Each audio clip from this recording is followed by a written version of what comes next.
नमस्कार, स्वागत है आपका हमारे चैनल पर। रिन्यूएबल एनर्जी सेक्टर में एक नया आईपीओ आने वाला है और ये आईपीओ 30 जुलाई को जूनिपर ग्रीन एनर्जी कंपनी लेकर आ रही है। इसी दिन एक और आईपीओ आ रहा है जो कि एमवी इलेक्ट्रो सिस्टम्स कंपनी लेकर आने वाली है। आज हम जूनिपर ग्रीन एनर्जी आईपीओ का एनालिसिस करने वाले हैं। अगले वीडियो में एमवी इलेक्ट्रो सिस्टम्स आईपीओ का एनालिसिस करेंगे। क्या जूनिपर ग्रीन एनर्जी आईपीओ में लिस्टिंग गेन के लिए अप्लाई किया जा सकता है? इस सवाल के जवाब के लिए चलिए इस आईपीओ का एनालिसिस करते हैं। 31 मार्च 2026 डेटा के अनुसार Juniper Green Energy total capacity के आधार पर इंडिया में top 10 largest renewable IPP independent power producer है। Company in house engineering, procurement, construction, operations and maintenance teams के थ्रू प्रोजेक्ट को डेवलप, बिल्ड, ऑपरेट और मेंटेन करते हैं। इनके प्रोजेक्ट्स पोर्टफोलियो में solar, wind, hybrid, FDRE, BESS, battery energy storage system और power trading है। 30 जून 2026 तक इनका प्रोजेक्ट पोर्टफोलियो इंडिया के 4 स्टेट्स में 50 प्रोजेक्ट्स के थ्रू लगभग 10,247 मेगावाट पीक हो गया है। Juniper Green energy Juniper Renewable Holdings Private limited की होली ओन्ड सब्सिडरी है, जिसमें 75.01% की हिस्सेदारी 8 होल्डिंग्स प्राइवेट लिमिटेड की है। कंपनी 2011 में इनकॉर्पोरेट हुई। इनका रजिस्टर्ड ऑफिस न्यू दिल्ली में और कॉर्पोरेट ऑफिस गुरुग्राम हरियाणा में है।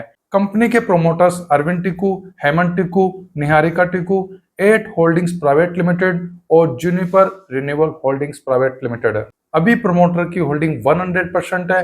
कंपनी का मार्केट कैप 12,802.26 करोड़ है। ये तो कंपनी की प्रोफाइल की बात हुई। चलिए कंपनी के फाइनेंशियल देखते हैं। 2026 फाइनेंशियल ईयर में इनके असेट 19,538.45 करोड़ है। इनके असेट में बहुत ज्यादा ग्रोथ हुई है। रेवेन्यू 804.93 करोड़ है।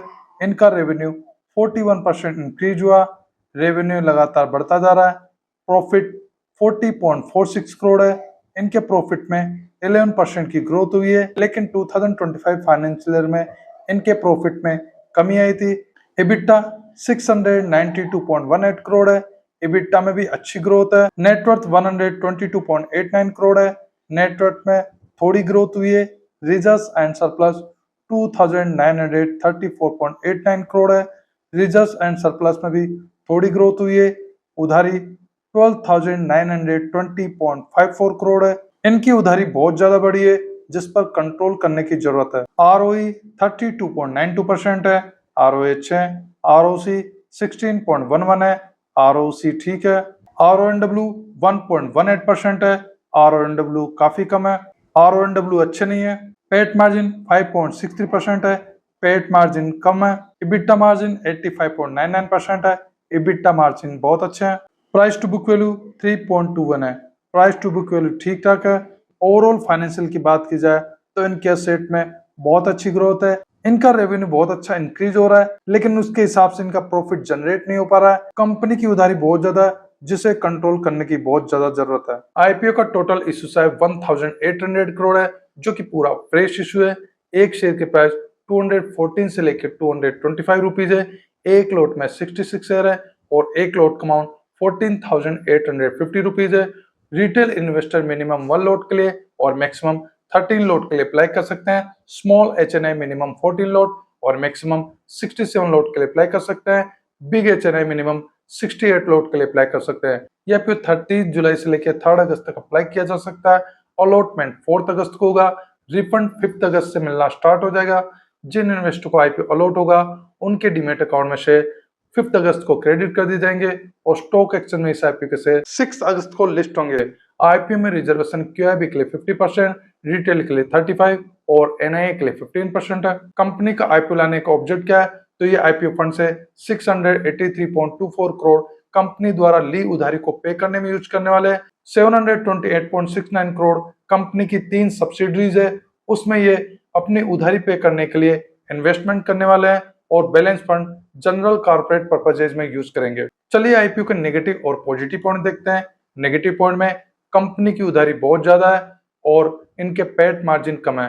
पॉजिटिव पॉइंट की बात करें तो इशू साइज का 100% पोर्शन ये फ्रेश इशू में लेकर आ रहे हैं। प्रोमोटर होल्डिंग अच्छी है और ये अपना आईपीओ ठीक वैल्यूएशन पर लेकर आ रहे हैं। ग्रे मार्केट में डिमांड की बात की जाए तो ग्रे मार्केट में इस आईपीओ के लिए अभी कुछ भी डिमांड नहीं है। अभी इस आईपीओ के लिए जीएमपी 0 चल रहा है। चलिए आईपीओ को समराइज करते हैं। ओवरऑल आईपीओ की बात की जाए तो ये अपना आईपीओ ठीक प्राइस पर लेकर आ रहे हैं, लेकिन कंपनी की उधारी बहुत ज्यादा है। ये आईपीओ फंड से अपनी उधारी पे तो कर रहे हैं, लेकिन इनकी उधारी फिर भी बहुत ज्यादा बची रहेगी। पर्सनली आईपीओ मुझे कुछ खास नहीं लग रहा। 30 जुलाई को वैसे भी 2 आईपीओ आ रहे हैं और 30 जुलाई से एक दिन पहले एक आईपीओ और आ रहा है। कुल मिलाकर 2 दिन में 3 आईपीओ आ रहे हैं और तीनों आईपीओ में कंपटीशन देखने को मिल सकता है। मैंने इन 3 आईपीओ में से मणिपाल हॉस्पिटल्स आईपीओ का वीडियो ऑलरेडी अपलोड कर दिया है और आज जूनिपर ग्रीन आईपीओ का वीडियो बना दिया है। अब तीसरा IPO MV electro systems IPO बचा हुआ है, जिसका एनालिसिस करना बाकी है। इन तीनों आईपीओ का एनालिसिस करने के बाद ही मैं फाइनल डिसीजन लूंगा कि कौन से आईपीओ को अप्लाई करना है और कौन से आईपीओ को अवॉइड करना है। आप इस आईपीओ को अप्लाई कर रहे हैं या अवॉइड कर रहे हैं, कमेंट सेक्शन में बता सकते हैं। इस आईपीओ को और अपडेट आपको 29 जुलाई से मेरे यूट्यूब चैनल पेज पर पोस्ट में और व्हाट्सएप चैनल में मिलता रहेगा। व्हाट्सएप चैनल का लिंक भी डिस्क्रिप्शन में दिया गया है। इस वीडियो को लाइक कीजिए, शेयर कीजिए। अगर आप हमारे चैनल पर नए हैं तो चैनल को सब्सक्राइब कर लीजिए। वीडियो देखने के लिए धन्यवाद।